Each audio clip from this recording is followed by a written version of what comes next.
What is the parable of the monk and the minister, and why is that so important given everything we've talked about?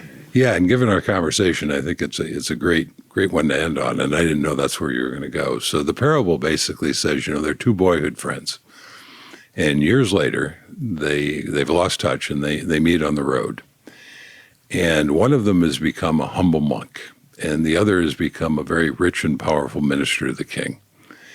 And they're catching up, old times and what have you. And while they're having this conversation, the minister of the king is feeling kind of bad for his humble monk friend and his tattered robes and his begging bowl. And at one point, trying to help, he says to him, if you could learn to cater to the king, you wouldn't have to live on rice and beans.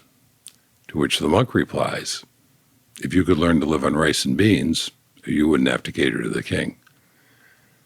And that's the spectrum. And I think there's a lot of life satisfaction and power, frankly, in being closer to the monk than the minister.